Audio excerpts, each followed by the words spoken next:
નમસ્કાર, અમારી news channel news for Kathiawad ને લાઈક કરો, શેર કરો અને સબસ્ક્રાઇબ કરો. News for Kathiawad. નમસ્કાર.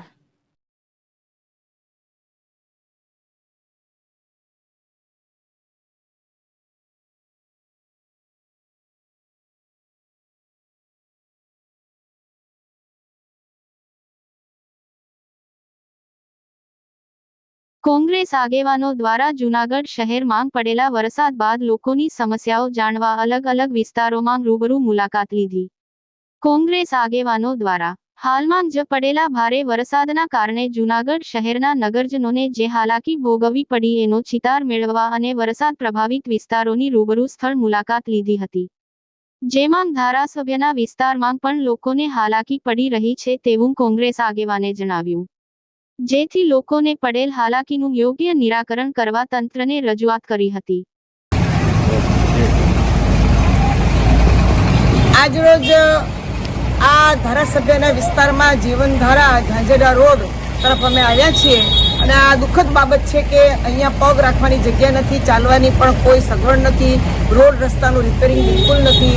જો ધારાસભ્ય પોતે પણ જો આ બાબતે નબળા પડતા હોય તો અન્ય વિસ્તારોમાં તો આપણે જઈને કોઈને શું ફરિયાદો કરવી.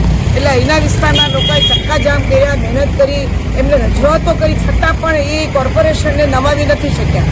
એનો અર્થ એમ કે જો ખરેખર આવી રીતે બને તો માણસ ક્યાં જાય અને શું કરે એ હકીકત છે. આથી આપણે ઈચ્છીએ કે આવતા સમયની અંદર બને એટલી જોરદાર રજૂઆતો કરીએ અને કાર્ય કરે જ. વરાપ થાય ત્યારે પણ થઈ શકે, સતત કંઈ 24 કલાક વરસાદ આવતો નથી, પરંતુ પ્રી મોન્સૂનની કામગીરી આપણે ત્યાં એટલી બધી કચાશવાળી અને ખરાબ છે કે જેની સાબિતી આજે અમે રૂબરૂ જોઈને અમે જોઈ શકીએ છીએ. આજે અમુક શ્રીઓ, અમારા મહિલા નેતા, અમારા શહેરના પ્રમુખ જે અમારા જોશીભાઈ છે તે મનોજભાઈ અને તમામ આગેવાન શ્રીઓની નજરે નજર અમે લોકો ફરીને અમે જોઈને અમને દુઃખદ આ બાબત લાગે છે કે આ રીતે ચાલશે તો નહીં ચાલે.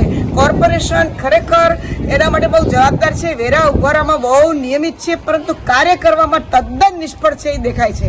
અને આ નિષ્ફળતાને માત્ર મનમાં રાખવાની નથી, પરંતુ યોગ્ય રજૂઆતો અને યોગ્ય ધમાલ અને કદાચ આંદોલન કરવા પડે તો કરવું પડશે, તો આ કંઈ નિરાકરણ આવશે.